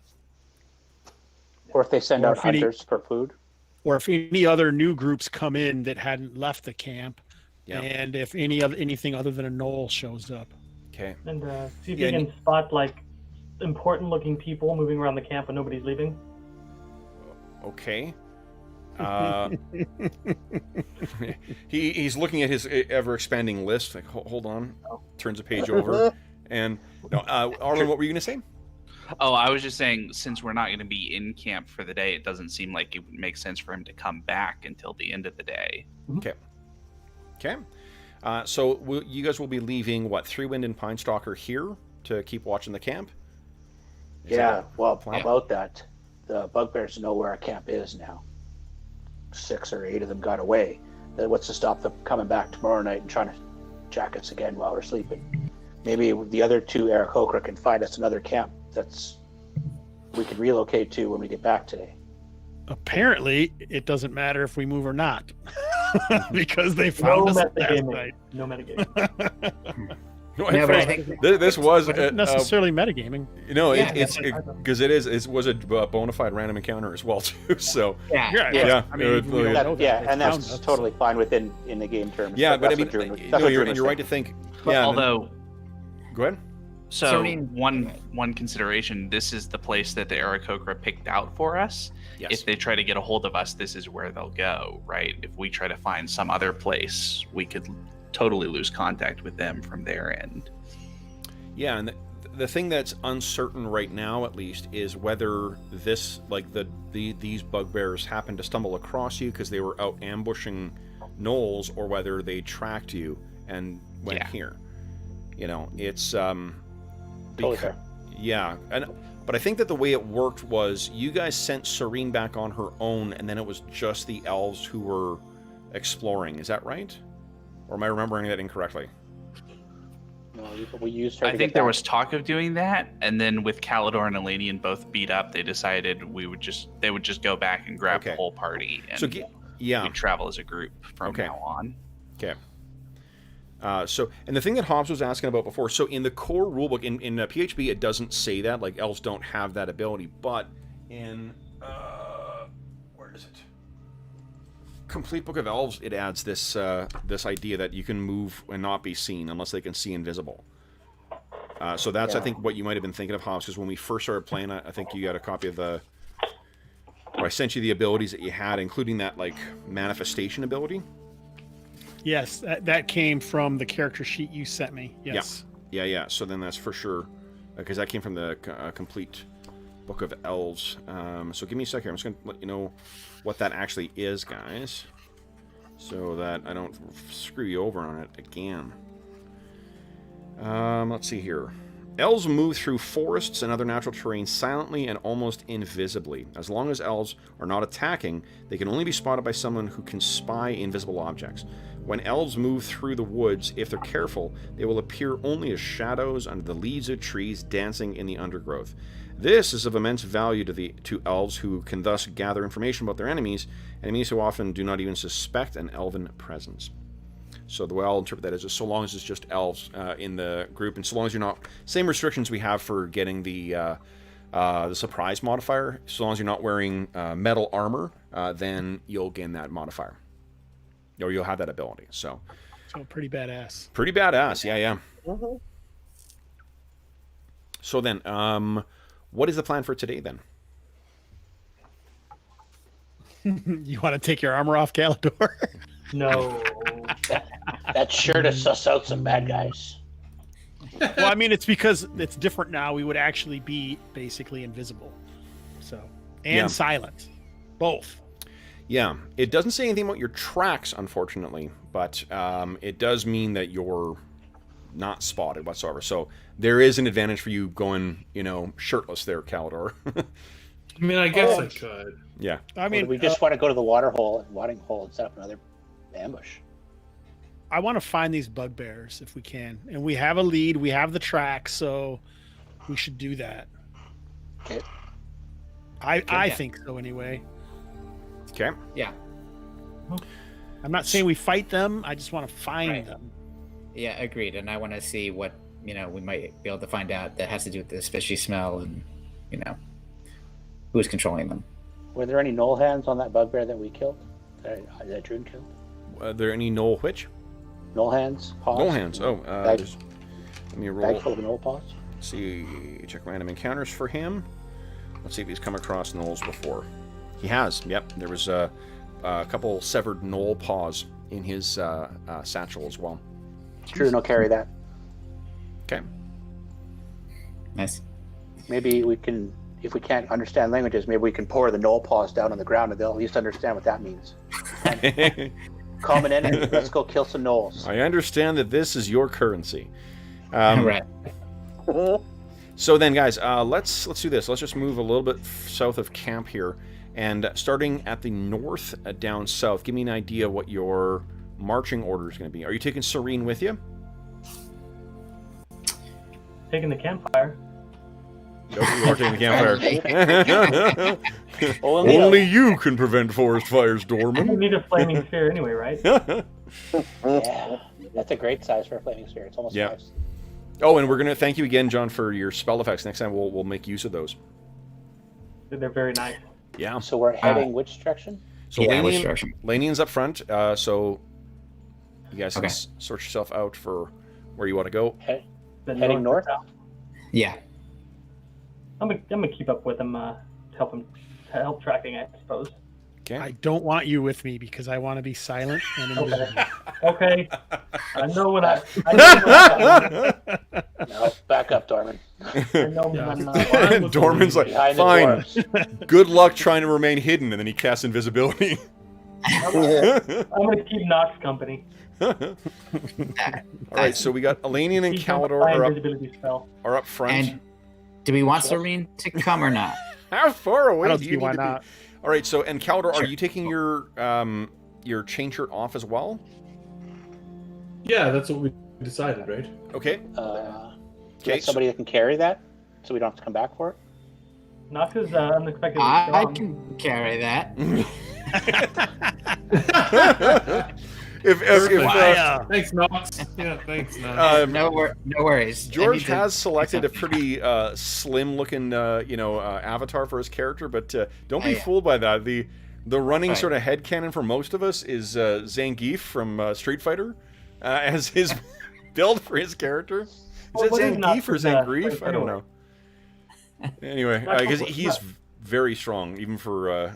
He's strong for a fighter. Never mind. Oh, okay. Yeah. Yeah. Okay. So, Pack Mule Knox is carrying Chael's armor. Where do you want to put, Calidor's armor? Where do you want to put Chael and Serene? Maybe Chael's going to watch the camp, because I think, like, metagame-wise, well, we're not going to see on Friday, are we? No, sir, you're not. I apologize. No, not at all. You just have a life Lindsay's just easy. beyond us, so that is quite all right. So maybe Chael's going to watch the camp. With the That's other two Aarakocra? That's a good idea. With the two, yeah. So Serene can be our rear guard for Druin, Bergour, Knox, and Dorman. Okay. That sounds Yeah. good. She can shoot a bow and she can move quickly to get to the front if she needs. Watch. And Three Yeah. Wind is going to No, that's great. fly anyway. Three Wind will be watching the Knoll camp. All right, guys. So we got our marching order there. Then, let's see. You set out. Elanion, did you cast armor today? Yeah, I did. You see my blue? No. Oh, you Nope. can't see my blue bars? Hold on. Yeah. My me, blue uh, bars I can. are on. Wait a minute. Let me. No, I can't see it on Elanion. I can see Knox and Dorman's. Hold on. That's. I blame the DM. Yep. That's what I'm asking. I couldn't about now, see the guys? telltale shimmer around this character. There you What go. about There we Druids? There we What go. about you can't see Druids? No, your beard gets in the way. Well, no. Okay. If I cast Silverbeard, I've used the blue bar. So, guys, what happens is as you're following along these tracks, you follow them for about an hour and a half, and it's leading you away from where the actual Knoll encampment is. And what you're surprised to find, Elanion, is that, and again, I think Elanion and Calidor disappear ahead of you guys. They seem to not be there anymore. Elanion and Calidor, or I think Calidor, you're not necessarily the one keeping an eye out for this because you don't have tracking. But Elanion, you point out to Calidor that at this point, it's actually a second batch or second group of bugbears that meet up with this one. And they seem to be heading in the same direction as where you're going. And this was like 8 hours, 10 hours ago. The tracks? Give me a tracking That's when roll, we please. That's when we saw them, right? At our The camp? first, the tracks. So you were following one set of tracks, and that was maybe 4 hours ago, 5 hours, because it was 2 hours before dawn. Figure you fucked around okay. in camp for a couple of hours. So maybe what's 5.5, I guess, in total. Okay. So the second batch, not good. You got so- a 6 fortune left. Do you want to reroll that? Oh, you You got a guys ton of want me astonishing to? fortune. We only got Sure. 6 minutes left, so might as well. Yeah, do Yeah, you really need that 50 XP. With this many of you guys, it's going to be, it's nice. Okay, so you can tell that the tracks here are probably about 2 days old. So whatever the ones that meet up with the tracks that you're following right now, the fresh ones, they're about 2 days old. Oh, so they didn't. I got the impression they came together at the same time, but they did not. They did not know. So that is a good piece of information. So this Yeah. is like the normal route that they are taking back to their campsite. So Right. that's good. Cool. Okay. And how far away are we from our camp? about an hour and a half right now. Okay. And So- we're headed north or northeast. It's actually more northeast. It's sort of angling away from where the knoll camp is. So this seems to turn directly north. And after you follow it for a little bit longer, would Calidor and Elanion both give me a wisdom check, please? I'm going to make a wisdom check for somebody else here.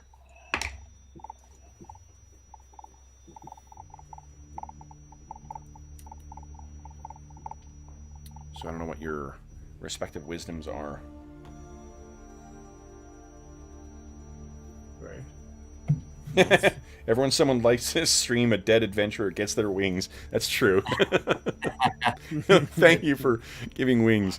Awesome. Okay, so you both rolled 14. Okay, so you both, I think, can... someone else hears it beforehand. You guys make your way out, from like one bit of the trail to another. You can hear the sound of your dwarven allies kind of lumbering behind you. No offense meant, guys. Just in comparison, you guys are like, someone dumping a pantry as compared to the elves.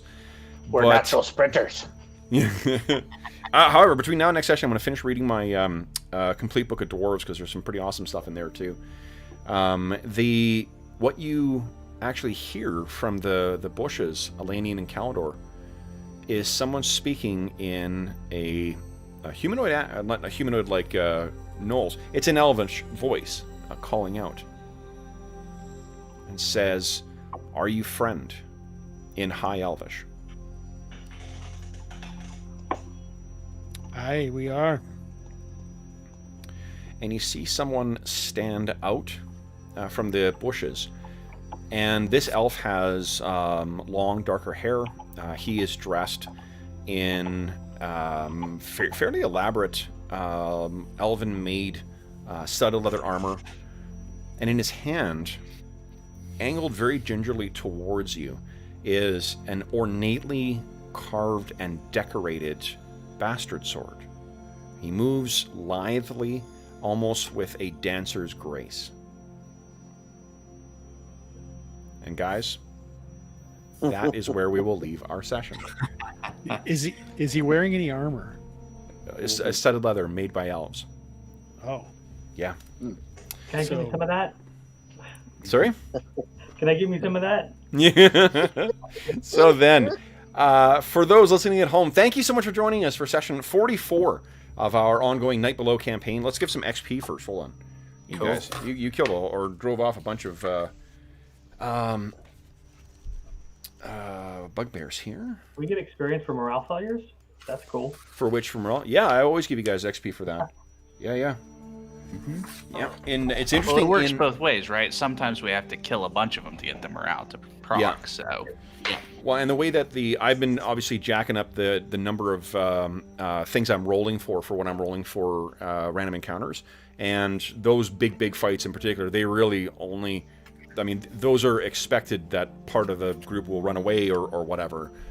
If every single thing, wait till you guys fight undead. Oh boy, I can't wait. Great. Oh, I got their number. My spells no worky good on them. How many points of Astonishing Fortune are left now? 5? 5. 5, okay. Cinco. So. Times. Yeah, I'm excited. So we'll have a surprise guest on Friday. Oh, this is his character. How did you not see that, Hobbs? I didn't. I'm like, who are these group of elves? There's bugbears out here. There's gnolls out there. There's elves everywhere. What the hell's going on? Oh, jeez. Yeah, once he said the bastard sword, I'm like, ooh. I didn't look at the character. Oh, I did. I totally did. Yeah, it's pretty. It's not as broken as I thought. I remember it being as a kid. Everyone talks about it being broken. That's for sure. Yeah. I wonder whether that's a lot of theory crafting and not seeing it in actual play, because I had someone who vehemently disagreed with me on my my overview about whether the Blade Singers were broken or not. Oh. Yeah, they were like, no, they're not. And I mean, you know what? Like, think of the tactical. Blade Singers can only use their one weapon. They get -2 to hit with everything else. And they generally don't carry other weapons. Like, they don't carry backups because they're expecting to fight that way. And they can't wear really heavy armor. So yeah, they are kind of badass in their one thing. But if they either lose their sword or they're attacked at range, like they're they got spells, I guess. But sounds kind of like a dwarf with a normal battle axe prior to the recent revisions of the house rules. Yeah, kind of. Don't you agree, Bergour? If these get too, like, what I'm trying to do is trying to put not some ways of distinguishing between the different weapons you guys use without getting it too complicated. Like, if this shit gets too onerous, we'll dump that. That was pretty cool. Yeah, I thought it'd be it's another way just to give some of those things some distinction. We need to find Bergour a magical throwing axe. What? So guys, fighters in the group, you guys defeated 33 hit dice worth of adversaries today. And let's see here, 1, 2, 3, 4, 5, 6, 7. So good to see so many of you here, because we can throw a shit ton of things at you and you gain relatively little experience points for it. So guys, everyone tonight, you guys walk away with a whopping 214. That's 214 XP. That's enough for me to go to 4th level. Hey! Woo-woo! Yay! Sweet. Oh, you got to train, so yeah. Yeah, exactly. Oh, I'm so close. Wait, did you pre-train Knox? I did not. So. Oosh. Okay. That's So right. then, we will see what happens. Yeah, on Friday's session on who this mysterious elf might be. He may have someone else in the woods with him too, depending on whether Carl shows up or not. We'll have to see. Right. I actually got to I'm going to make a pre-gen for Carl. Then he's free to play whatever he wants if he can make it. But if not, then no one else will come out of the bushes. So for those listening at home, again, thank you so much for joining us. I apologize for not jumping in on chat here too. I think Hobbs and John had that covered though. And again, I actually will try and update my the house rules, the link to the house rules too, because we are playing with a new. This is version 6 we're playing with now, which adds some other neat stuff in. In addition, so let's hear, for those listening at home, if you have any comments, questions, or concerns regarding this campaign, the game we're playing, or the adventure in general, I guess, please do not hesitate to leave a comment in the comment section of the video, and I will endeavor to reply in a timely fashion. I'm almost on top of my responses right now. In addition, you can reach me on Twitter at Dungeon Musings. You can also reach me by email. My email address is dungeonmusings@gmail.com. You can also find a link to the Dungeon Musings Discord server linked in the description of this video, and that has a link to we have channels there dedicated to this campaign, AD&D in general, as well as every other campaign we run on the channel, as well as a bunch of other cool stuff too. Convention chat, finding a game. It's really grown in. I didn't realize as well too, but Pete over at Garbly Games was celebrating 200 subs or 200 members in his Discord thing. And I was like, oh, I haven't actually looked and seen what we've got. We got 198. So we're nice. Yeah, which is pretty cool. So you're welcome to join us over on there. Lots of cool ways to interact with the players. Everyone here is active on there, myself included. In addition, you can. Let me think here. Let me think. There isn't right now, but there will be very soon, a link to the charity fundraising campaign that we run on the channel. That is Heroes Save Villages, which benefits the SOS Children's Villages International Charity. That is a charity active in over 130 countries that benefits over 80,000 orphaned and abandoned children from all over the world. They set up these villages so that kids can have an opportunity to have a stable and supportive environment to live in. And it's for kids who would otherwise not have a chance to have a childhood. Right now, or in the past 2 weeks, I should say, they changed over their provider for who does their web, their web services or their web campaigns. So we haven't had a chance to actually link to it, but starting this weekend, it will be back up and running, and we will be starting our annual charity raffle. And the charity raffle this year has a grand prize of it's that sucker right above me here. It is donated from Beetle and Grimm, or Beetle and Grimm's Pandemonium Warehouse. They donated a copy of the Eberron Gold Edition Eberron Rising from the Last War box set. That one's mine. The one that they donated is a brand new copy. We also have 2 copies of the core rulebook for Astonishing Swordsmen and Sorcerers of Hyperborea, a really, really cool old school game that we run on the channel quite a bit. Raffle tickets are going to be $25 Canadian, which works out to about 17 bucks American, and every one of them will give you a chance to win the grand prize or any of the other prizes. I got a couple other things I'm kicking in with that as well too, and I will harass some publishers as well between now and the date of the actual draw. Once that's up and running, you will be able to link to that in the description of this video, and all donations go directly to SOS Children's Villages International to help them do that very good work. None of it goes to the channel, none of it goes to any other middleman. It all just goes to help them help those kids.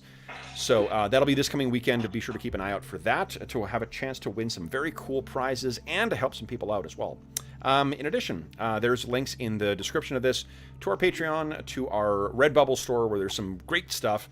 George is the first one who's going to be getting our maps very soon, so hopefully sometime next week. I just got an update that is coming on Friday. So I'm very nice! So nice! Can't wait.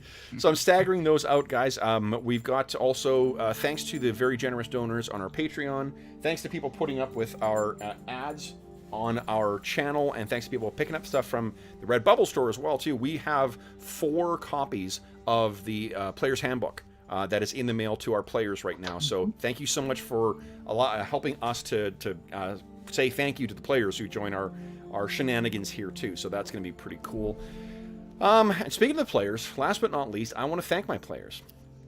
So George, Jeff, Dave, Will, Arlen, John, and Hobbs, thank you so much for joining me today for another session of Kev Tries to Kill You Guys.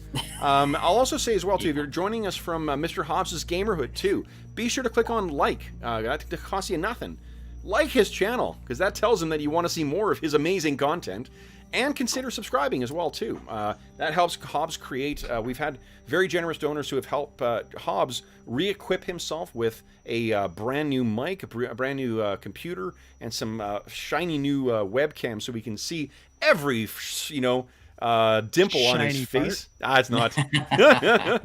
That's why you're called the old boss. No, so if you are listening on that, then consider taking those steps as well too, to help Hobbs do that very cool stuff that he does as well too. I also hear a rumor that Hobbs is a Patreon as well too, so if you want to check out and support Hobbs in his endeavors as well, you can also do that. I can appreciate this is a difficult time for everyone financially and stress levels and whatnot, so please do not feel that you need to support any of us as well. We'll keep on doing what we're doing regardless, but if you are inclined in that direction, those are some options for you to say thank you, so we can pass that along to the players. So anyway, with that, guys, let's wrap this session up. That may be a record for longest outro. Thank you. That's very true. That man can talk. Yeah. So, for those listening at home, once again, thank you so much for joining us for session 44. We'll see you again on Friday night. Until then, we hope that this finds you, if you're listening to this live or around the time of this recording, that this finds you healthy, safe, and weathering the current crisis as well as can be expected. And until we see you again, happy gaming.